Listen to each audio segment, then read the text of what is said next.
Assalamualaikum warahmatullahi wabarakatuh. Perkenalkan, nama saya Zalfa Hadatul Asyandrina dari kelas Bahasa Indonesia A7L dengan nomor induk mahasiswa 225010100111015 dari Fakultas Hukum Universitas Brawijaya. Dalam video ini, saya akan mempresentasikan mengenai karakteristik dari karya tulis ilmiah dan karya ilmiah populer, kemudian apa saja ragam dari karya tulis ilmiah dan karya ilmiah populer, serta bagaimana sistematika penulisan dari karya tulis ilmiah dan karya ilmiah populer. Yang pertama adalah karakteristik dari karya tulis ilmiah dan karya ilmiah populer. Sebelum saya menjelaskan mengenai karakteristik dari kedua jenis karya tulis tersebut, saya akan menjelaskan apa pengertian dari karya tulis ilmiah dan karya ilmiah populer. Menurut Suyitno, karya ilmiah adalah karya tulis yang disusun dan dikembangkan dengan berdasarkan prosedur ilmiah.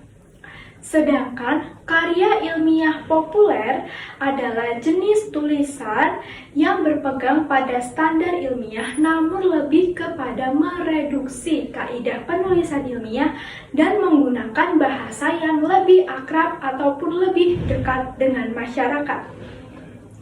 Selanjutnya adalah karakteristik dari karya tulis ilmiah. Yang pertama adalah topik. Topik merupakan inti dari pembahasan dari karya tulis ilmiah yang dibuat. Topik berbeda dengan judul. Sebuah topik bisa menjadi sebuah judul, tetapi sebuah judul tidak bisa menjadi sebuah topik. Topik merupakan langkah awal dalam menyusun karya tulis ilmiah, mulai dari menyusun dan mengembangkan kerangka, kemudian menulis kalimat ilmiah, menulis paragraf ilmiah, dan yang terakhir adalah menyusun tulisan sesuai dengan sistematika karya. Kemudian yang kedua adalah penggunaan bahasa dan ejaan. Bahasa yang digunakan dalam penulisan karya tulis ilmiah adalah bahasa yang formal dan baku. Penggunaan bahasa dan ejaan sangat penting dalam menulis sebuah karya tulis ilmiah. Penggunaan bahasa sangat penting untuk menyampaikan informasi secara jelas agar lebih mudah dipahami oleh khalayak umum. Kemudian yang terakhir atau yang ketiga adalah sistematika. Melalui sistematika, penulisan suatu karya ilmiah dapat terorganisir dengan baik. Sistematika penulisan diperlukan agar tersusun koherensi antar paragraf. Jika pada rumusan masalah terdapat 3 rumusan masalah, maka dalam bagian pembahasan jumlah topik besar yang akan dibahas juga dianjurkan berjumlah 3. Begitupun pada bagian penutup simpulan yang diperoleh juga mencakup 3 aspek dari masing-masing pembahasan berdasarkan permasalahan yang ada. Nah, jika tadi sudah membicarakan mengenai karakteristik dari karya tulis ilmiah, sekarang saya akan menjelaskan mengenai karakteristik dari karya ilmiah populer. Sedikit berbeda dengan karakteristik dari karya tulis ilmiah, karya ilmiah populer mempunyai karakteristik sebagai berikut. Yang pertama, adanya pesan yang dipergunakan untuk menarik perhatian pembaca yang dapat juga dikatakan bersifat persuasif. Jadi di dalam sebuah karya ilmiah populer biasanya mengandung kalimat-kalimat ajakan atau kalimat persuasif. Hal ini disebabkan karena pada umumnya pembaca yang ditargetkan adalah khalayak umum, bukan objek yang sedang ditulis. Kemudian yang kedua adalah isu tulisan diusahakan untuk memikat pembaca agar yang bersangkutan tetap terus membaca tulisan tersebut sampai selesai. Jadi biasanya isu yang dibahas dalam karya ilmiah populer ini adalah isu-isu yang sedang trending atau yang sedang hangat dibicarakan di masyarakat. Kemudian yang ketiga adalah penulis melakukan kontekstualisasi data hasil riset ke dalam tulisan tersebut sehingga data dipahami dengan mudah dan jelas oleh pembaca. Kemudian yang keempat adalah bahasa yang digunakan bersifat umum dan tidak menggunakan terminologi khusus yang hanya dipahami oleh ilmuwan atau kelompok tertentu. Kemudian yang kelima, biasanya struktur kalimat yang digunakan adalah kalimat aktif dan bukan kalimat pasif. Yang keenam, gaya penulisan bahasa tidak baku. Kalau tadi di karya tulis ilmiah itu menggunakan gaya penulisan bahasa yang formal dan baku, kalau di karya ilmiah populer ini gaya penulisan bahasanya tidak baku. Kemudian yang ketujuh, umumnya informasi dipaparkan dalam bentuk narasi. Yang kedelapan, uraian dipaparkan ke dalam bentuk umum yang dapat menarik baik secara aspek intelektual pembaca maupun menyentuh hati nurani maupun emosi pembaca yang bersangkutan. Kemudian yang terakhir adalah secara implisit kadang mengandung pesan tertentu berupa keinginan penulis agar pembaca melakukan tindakan tertentu. Hal ini berhubungan dengan karakteristik karya ilmiah populer pertama tadi yang mengandung kalimat persuasif atau kalimat ajakan. Nah, jika tadi sudah membahas mengenai karakteristik dari karya tulis ilmiah dan karya ilmiah populer, sekarang saya akan menjelaskan tentang apa saja ragam dari karya tulis ilmiah dan karya ilmiah populer. Yang pertama, saya akan menjelaskan tentang ragam dari karya tulis ilmiah. Karya tulis ilmiah terdiri dari berbagai macam ragam, seperti laporan penelitian, artikel, makalah, dan PKM yang akan saya jelaskan setelah ini. Yang pertama adalah laporan penelitian. Laporan penelitian adalah karya ilmiah yang berisi proses penelitian dan hasil dari suatu penelitian tertentu. Prosedur penelitian yang dilakukan harus berlandaskan metode dan pendekatan penelitian. Teori yang digunakan sebagai landasan penelitian sehingga kemudian dituangkan dalam tulisan ilmiah. Beberapa jenis dari laporan penelitian adalah skripsi, tesis, dan disertasi yang tentunya sudah tidak asing bagi kita semua yang biasanya digunakan dalam perguruan tinggi. Lalu sistematikanya seperti apa? Sistematika dari laporan penelitian terdiri dari yang pertama judul yang berisikan judul, identitas penulis, dan juga identitas lembaga. Kemudian yang kedua adalah halaman pengesahan. Yang ketiga adalah kata pengantar penulis. Yang keempat adalah daftar isi. Yang kelima adalah pendahuluan. Yang keenam adalah kajian pustaka. Yang ketujuh adalah metode penelitian. Yang kedelapan adalah hasil penelitian. Yang kesembilan adalah pembahasan. Dan yang ke-10 adalah penutup yang berisi kesimpulan dan daftar pustaka. Kemudian masih ada lagi yang ke-11 yaitu daftar rujukan, serta yang terakhir yang ke-12 berisi lampiran-lampiran. Selain laporan penelitian, yang kedua ada juga artikel. Artikel dapat dibedakan menjadi dua, yaitu artikel penelitian dan artikel konseptual dilihat dari sistematika penulisan dan cara penulisannya. Artikel penelitian adalah karya ilmiah penelitian yang ditulis untuk dimuat atau dipublikasikan kepada masyarakat luas dalam bentuk jurnal atau buku kumpulan artikel. Sistematika dari artikel penelitian terdiri dari yang pertama adalah judul, yang kedua adalah identitas penulis, yang ketiga adalah abstrak dan kata kunci yang digunakan. Kemudian yang keempat adalah pendahuluan yang berisi latar belakang, rumusan masalah, dan juga tujuan.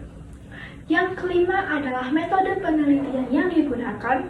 Yang keenam adalah hasil pembahasan. Yang ketujuh dan yang terakhir adalah penutup yang berisi kesimpulan dan saran. Tidak lupa yang kedelapan adalah daftar rujukan. Nah, kalau tadi sudah membahas mengenai artikel penelitian, sekarang jenis yang kedua yaitu artikel konseptual. Yang dimaksud dengan artikel konseptual adalah artikel yang disusun berdasarkan hasil pemikiran penulis secara objektif melalui kajian pustaka serta secara mendalam dan juga didasarkan pada pemikiran ilmiah. Artikel konseptual mengacu pada semua jenis artikel ilmiah yang bukan laporan hasil penelitian. termasuk artikel yang menelaah tentang konsep, teori, prinsip, pengembangan model, pemaparan fakta, dan juga penilaian produk. Sistematika dari artikel konseptual yang pertama adalah judul, yang kedua adalah identitas penulis, yang ketiga adalah abstrak dan kata kunci, yang keempat adalah pendahuluan yang berisikan latar belakang, rumusan masalah dan tujuan. Kemudian yang kelima merupakan isi yang terdiri dari sub-sub judul. Yang keenam adalah penutup yang berisi kesimpulan dan saran, serta yang ketujuh adalah daftar rujukan. Lalu, 3 hal yang menjadi ciri khas dari artikel penelitian dibanding artikel konseptual itu dilihat dari sistematika, isi artikel, dan prosedur penelitian. Sistematika dan isi dari artikel penelitian itu lebih spesifik dibanding dengan artikel konseptual. Pada bagian isi terdapat metode penelitian, hasil penelitian, serta pembahasan. Prosedur penulisan artikel penelitian dilakukan setelah menuliskan laporan penelitian, sehingga tujuan dari penulisan artikel penelitian adalah untuk mempublikasikan hasil penelitian yang dilakukan. Jika tadi sudah membahas mengenai laporan penelitian dan juga artikel, sekarang saya akan menjelaskan mengenai ragam karya tulis ilmiah yang ketiga, yaitu makalah. Makalah adalah sebuah karya ilmiah yang membahas satu topik tertentu secara mendalam, secara sistematis, dan secara analitis. Tujuan daripada penulisan makalah adalah untuk disampaikan dalam forum ilmiah dan untuk memenuhi tugas yang dipersyaratkan dalam mata kuliah tertentu. Kemudian tujuan yang lain adalah untuk menjelaskan suatu kebijakan dan juga berfungsi untuk menginformasikan suatu temuan. Makalah dibedakan menjadi 2 jenis berdasarkan pemecahan masalah, yaitu makalah deduktif dan juga makalah induktif. Yang pertama adalah makalah deduktif. Makalah deduktif adalah makalah yang pemecahan masalahnya didasarkan atas cara berpikir rasional atau telaah kepustakaan. Sedangkan makalah induktif adalah makalah yang pemecahan masalahnya didasarkan atas berpikir empiris melalui data dan fakta yang diperoleh dari lapangan. Kalau tadi dilihat dari jenis pemecahan masalahnya, makalah juga dibedakan menjadi 2 jenis berdasarkan substansi informasi yang disajikan, yaitu makalah informatif yang berisi konsep-konsep atau teori informasi secara rinci mengenai suatu topik, dan makalah solutif yang berisi ulasan permasalahan beserta solusi dari seorang penulis yang membuat makalah tersebut.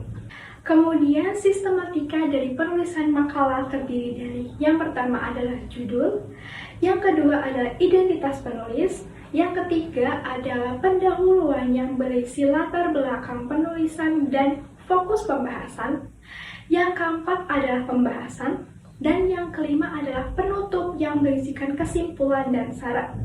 Tidak lupa yang keenam adalah daftar rujukan. Kemudian ragam yang terakhir adalah PKM atau Program Kreativitas Mahasiswa. Tentunya PKM ini tidak asing terutama bagi mahasiswa baru karena baru beberapa minggu yang lalu Fakultas Hukum Universitas Brawijaya mengadakan program Pekan PKM untuk mahasiswa baru, di mana mahasiswa baru diajak untuk membuat proposal PKM dan menyusun proposal PKM serta mempresentasikan hasil proposal PKM yang telah mereka buat sesuai dengan bidang PKM-nya masing-masing. Lalu, apa sih PKM itu? PKM merupakan salah satu wujud upaya Kementerian Pendidikan dan Kebudayaan Indonesia untuk mengharmonisasi pikiran, perasaan, dan keterampilan mahasiswa sehingga terwujud pemikiran kreatif dalam satu karya tulisan ilmiah. PKM melatih mahasiswa untuk menyampaikan gagasannya melalui karya ilmiah yang baru disusun tersebut.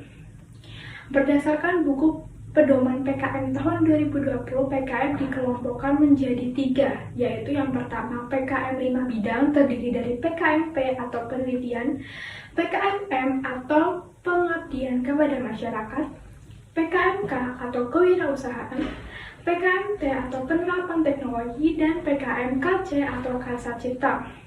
Kemudian yang kedua adalah PKMAI atau artikel ilmiah, dan PKMGT atau gagasan tertulis. Dan yang ketiga adalah PKM Gagasan Futuristik Konstruktif atau GFK. Lalu bagaimana dengan sistematika penulisan PKM?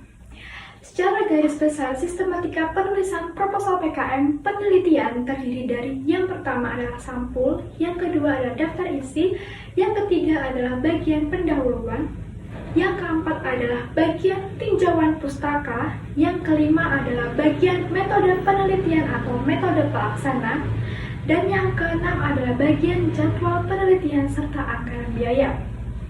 Kemudian untuk proposal PKM-GT atau gagasan tertulis terdiri dari yang pertama adalah daftar isi, yang kedua adalah pendahuluan, yang ketiga adalah gagasan, yang keempat adalah kesimpulan, dan yang kelima adalah daftar pustaka.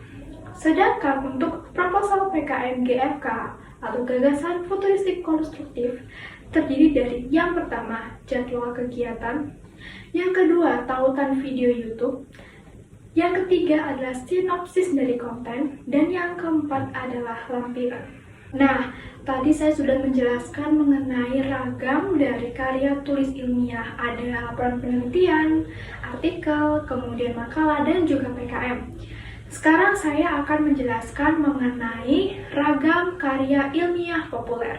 Yang pertama adalah opini atau esai. Artikel berupa opini merupakan salah satu bentuk tulisan yang sangat sederhana. Tulisan tersebut biasanya berupa argumen yang diperkuat oleh data ilmiah yang ada dan biasanya bertujuan untuk mempersuasi pembaca. Dalam opini, pendapat pribadi atau buah pemikiran si penulis ini lebih diutamakan. Sedangkan esai merupakan salah satu jenis penulisan ilmiah populer berbentuk prosa dengan titik tekan dari kemampuan menganalisis suatu persoalan dengan lebih mendalam.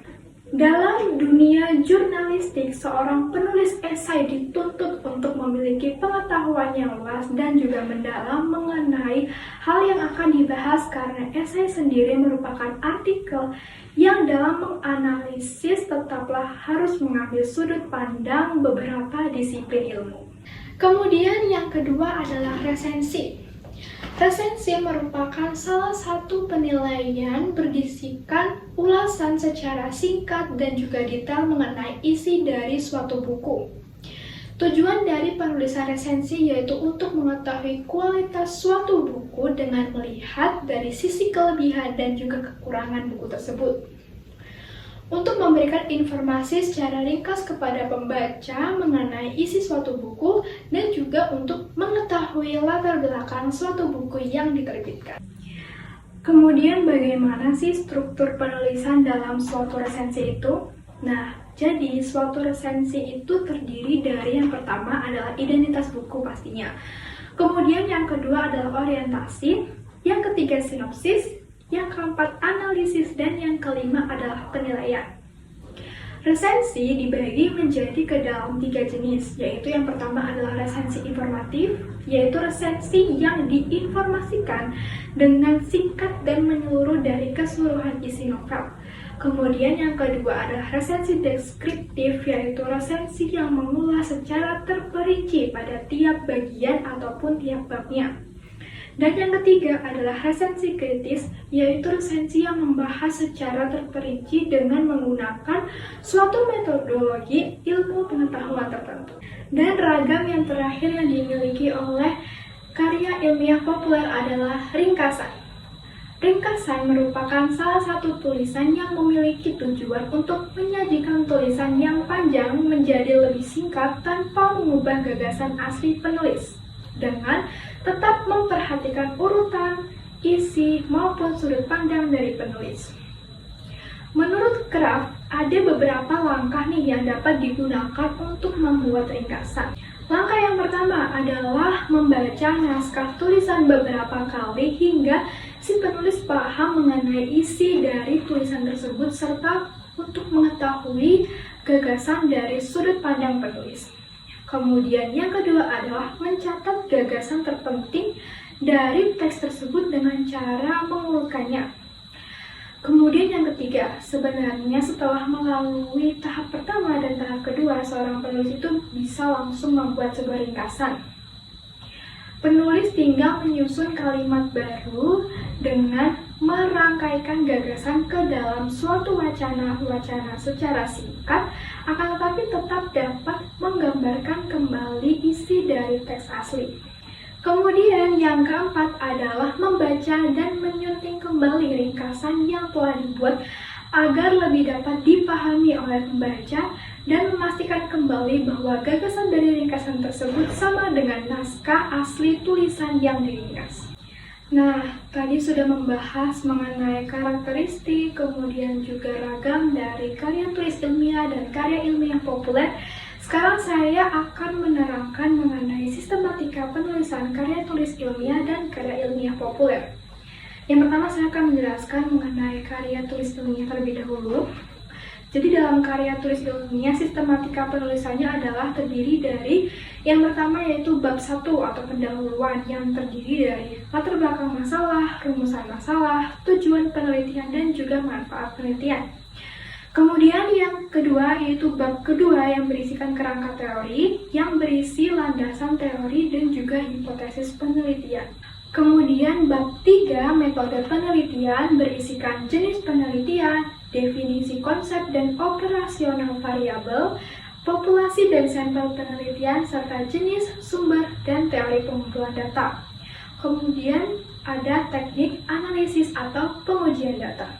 Selanjutnya, bab keempat yang berisi pembahasan penelitian terdiri dari gambaran umum objek penelitian, yang kedua deskripsi hasil penelitian, yang ketiga pengujian hipotesis, dan yang keempat adalah interpelasi hasil pengujian hipotesis. Kemudian bab yang terakhir yaitu bab 5 berisi penutup yang berisikan yang pertama daftar pustaka yang di dalamnya termuat kesimpulan dan saran, kemudian yang kedua adalah lampiran. Sedangkan sistematika untuk penulisan karya ilmiah populer yang pertama adalah judul, kemudian yang kedua adalah nama penulis di bawah judul, yang ketiga adalah abstrak, yang keempat adalah kata kunci di bawah abstrak, kemudian yang kelima adalah isi yang terdiri dari pendahuluan dan pembahasan, dan yang keenam adalah penutup yang terdiri dari kesimpulan, saran, dan juga daftar pustaka. Demikian presentasi yang dapat saya sampaikan. Video ini saya buat untuk memenuhi ujian tengah semester mata kuliah Bahasa Indonesia yang diampu oleh Ibu Lili. Terima kasih atas perhatiannya. Wassalamualaikum warahmatullahi wabarakatuh.